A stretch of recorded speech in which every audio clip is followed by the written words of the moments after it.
Assalamualaikum warahmatullahi wabarakatuh. Baiklah, pada kesempatan ini kita akan membahas tentang bagaimana kita menjalankan suatu aktivitas atau suatu kegiatan agar mendapatkan hasil yang baik, agar mendapatkan hasil yang optimal, agar mendapatkan sesuai dengan apa yang kita harapkan, sesuai dengan apa yang kita dambakan, yang kita cita-citakan. Baik, sebelum kita melakukan segala sesuatu, maka tentu yang pertama harus kita lakukan adalah kita mempunyai tujuan. Kita mempunyai cita-cita, kita mempunyai harapan, kita mempunyai hal-hal yang ingin kita raih. Tentu tujuan itu akan mendapatkan kepuasan, akan mendapatkan kebahagiaan, kesenangan bila tujuan yang kita canangkan itu berhasil dengan baik. Nah, agar bisa berhasil dengan baik, tentu kita harus punya target capaian dari tujuan tersebut. Kalau tujuannya kecil atau sederhana, tentu targetnya pun sederhana. Kalau tujuan atau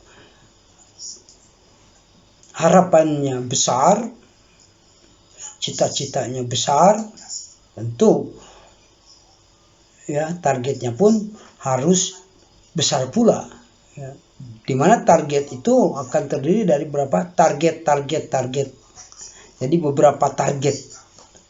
Nah itu, jadi dalam melaksanakan kegiatan atau aktivitas kita harus punya tujuan yang jelas, tujuan yang tepat, tujuan yang terarah. Kemudian juga harus mempunyai target. Selain target juga ada penjadwalan. Ada jadwal yang tersusun dengan baik. Nah, tujuan yang berisi dengan target, kemudian jadwal, kemudian capaian yang diharapkan, tentu bisa tertulis, bisa juga tidak tertulis. Tapi untuk pencapaian tujuan yang lebih baik, untuk capaian tujuan yang lebih optimal, tentu kita harus buatkan sebuah perencanaan. Di mana perencanaan itu haruslah mengacu kepada tujuan yang kita harapkan. Di mana dalam perencanaan itu akan berisi kegiatan apa yang akan kita lakukan. Itu yang pertama. Yang kedua, dari kegiatan tersebut apa yang ingin kita raih. Di hari pertama apa? Di hari kedua, di hari ketiga, keempat, kelima, keenam, ketujuh, dalam satu minggu, kemudian dalam satu bulan, dalam satu tahun, dalam 2 tahun, 3 tahun, dan seterusnya. Dalam perencanaan tentu ada kegiatan. Kegiatan ada target waktu. Target waktu, kemudian target capaian hasil, kemudian juga biaya. Tentu biaya pun harus kita perencanakan. Sehingga dengan itu bisa dilaksanakan tanpa kendala. Nah, selain perencanaan tadi yang mengacu kepada tujuan, juga kita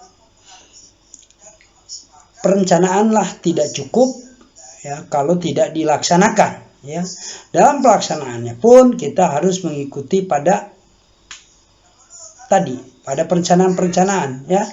Jadi kalau misalnya kegiatan hari ini adalah A, capaiannya adalah 10% misalnya, Maka tentu kita pun harus melaksanakan itu, ya, melaksanakan itu. Kemudian setelah dilaksanakan, jangan lupa ya dikasih tanda atau dikasih ciri ya bahwa itu sudah dilaksanakan, ya. Kemudian kalau dalam pelaksanaannya masih ada kekurangan, ya, itu dari beberapa pelaksanaan kegiatan dalam satu perencanaan, kemudian kita juga setelah melaksanakan dari berpedoman kepada perencanaan tersebut, ya, laksanakan sesuai dengan perencanaan yang sudah dilakukan, maka evaluasi, ya, evaluasi di mana capaian kita, di mana kekuatan kita, di mana kelemahan kita, ya, kekuatannya kita pertahankan, kelemahannya kita perbaiki, ya, kemudian tantangannya apa, peluangnya apa, begitu ya. Kita buat analisa SWOT, ya.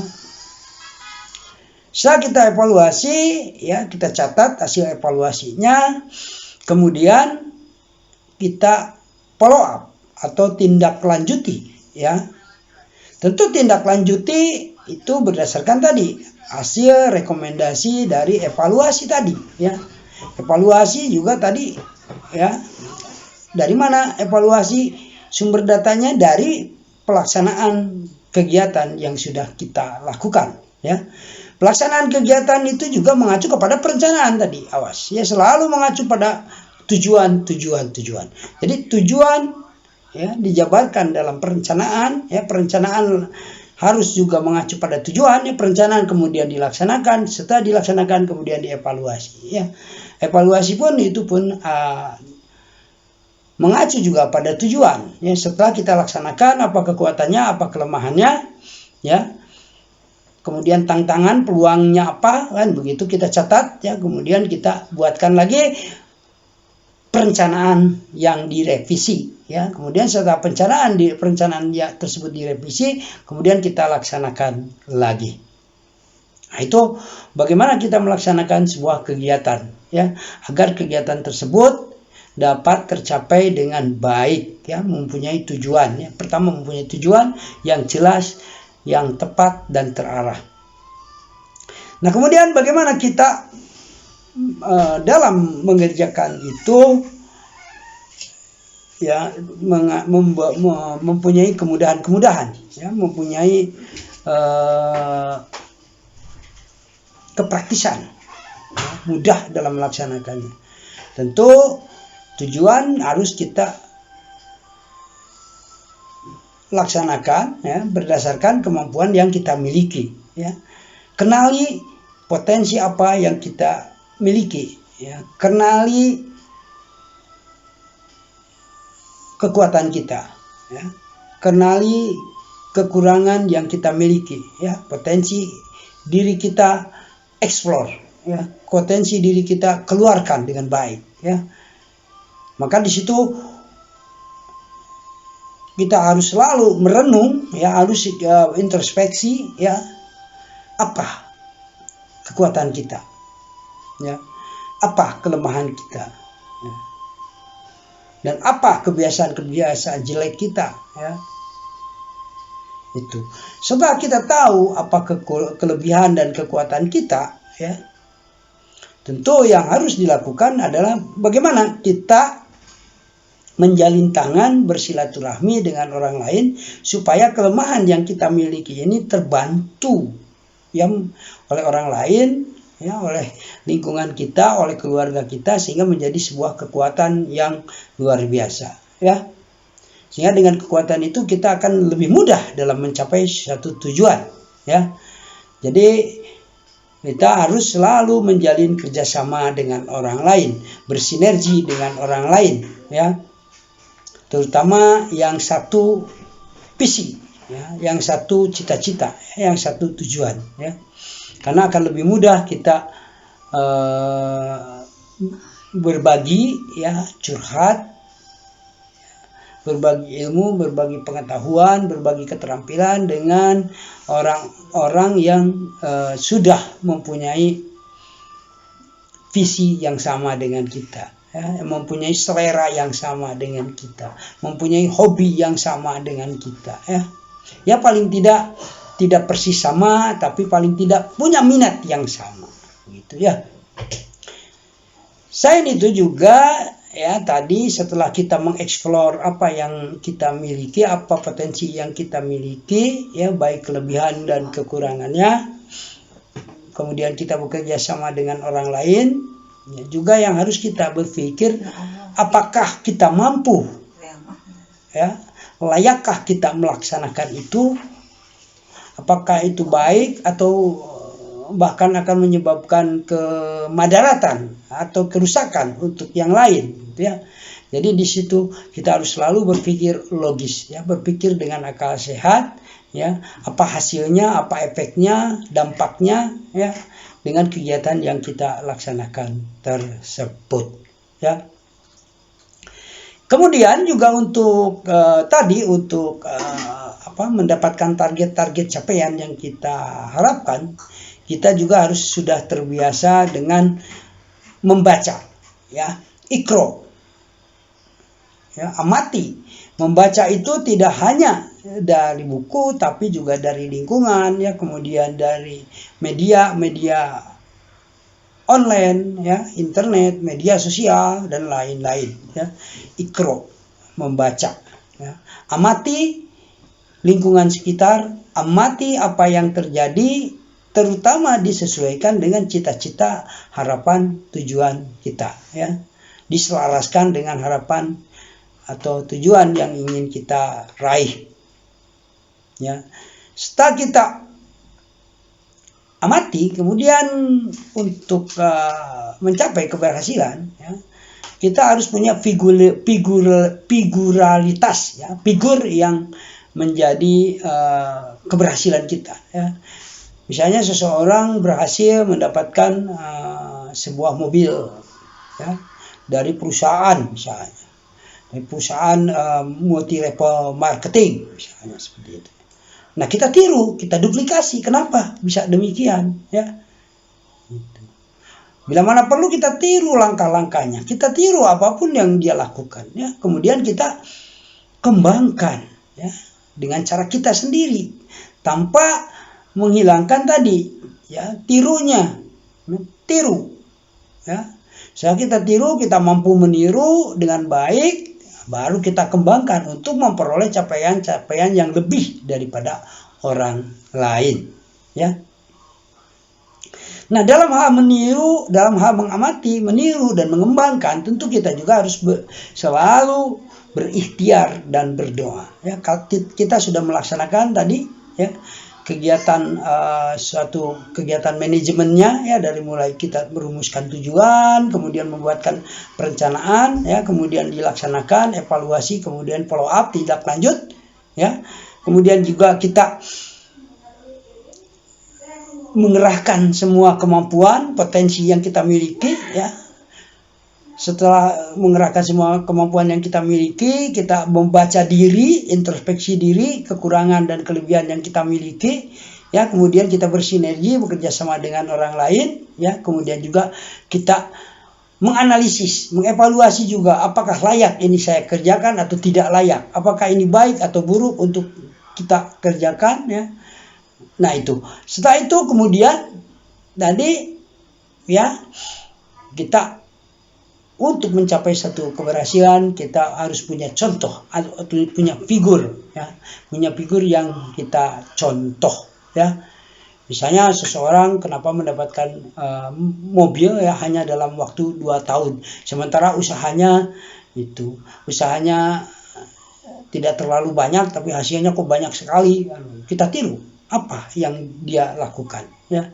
Kita tiru, kalau bisa tiru bagus mungkin, sebaik mungkin, ya, apapun tiru, ya. Setelah itu kita kembangkan agar kita memperoleh hasil yang lebih baik, ya. Atau kita modifikasi, ya.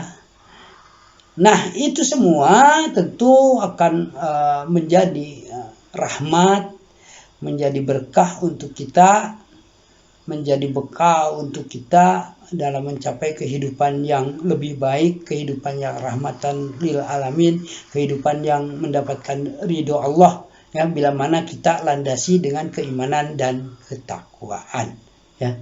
Tentu kita selalu berikhtiar dan berdoa, ya, karena kalaupun secara akal sehat itu benar, itu layak dikerjakan, belum tentu, ya, kalau kita tidak mendapatkan izin atau tidak mendapatkan ridho Allah, ya. Tentu kita harus selalu ikhtiar dan berdoa. Dan terakhir, ini yang lebih penting, ya, kita harus bersikap tangguh, ya. Kita harus juga bandel, ya. Memperjuangkan sesuatu itu butuh ketangguhan, ya. Kalaupun misalnya mengalami kegagalan, kita coba terus, ya. Jangan berputus asa, ya. Kecuali kalau sudah meninggal dunia, itu sudah bukan urusan lagi, ya. Jadi kita harus selalu tangguh dalam berusaha. Nah, tangguh ini, ya, sesuai dengan yang diajarkan Rasulullah SAW sebagai umat Muslim, ya. Tangguh itu artinya kita tidak pernah menyerah, ya, untuk memperjuangkan sesuatu yang diyakini kebenarannya. Tentu yang diyakini kebenaran, yang diyakini kesohihannya itu berlandaskan kepada Al-Quran dan Al-Hadis, qiyas dan ijma ulama, ya. Kalau memperjuangkan sesuatu itu jangan sampai kemudaratannya lebih besar daripada kemaslahatannya, ya. Itu, ya. Kemudian juga tangguh itu kita perjuangkan segala sesuatu itu dilandasi dengan keimanan, ya. Sehingga dengan keimanan dan ketakwaan itu, kalaupun kita misalnya habis waktu, meninggal dunia, kita akan meninggal dunia dengan husnul khotimah, ya, karena memperjuangkan sesuatu yang benar, memperjuangkan sesuatu yang berlandaskan kepada keimanan dan ketakwaan yang kita yakini, ya, berdasarkan inna dina indallahil Islam, ya, agama yang paling baik, agama yang paling diridhoi Allah adalah agama Islam. Itu yang bisa kita sampaikan untuk kita agar bisa melaksanakan kegiatan, agar melaksanakan aktivitas, ya, mendapatkan kemaslahatan, mendapatkan tujuan yang lebih baik, mendapatkan cita-cita yang lebih baik, mendapatkan segala sesuatu yang diridhoi Allah, ya, dengan izin Allah, ya, sehingga maslahat dunia wal akhirat. Rabbana atina fid dunya hasanah wa fil akhirati hasanah wa qina adzabannar. Wassalamualaikum warahmatullahi wabarakatuh.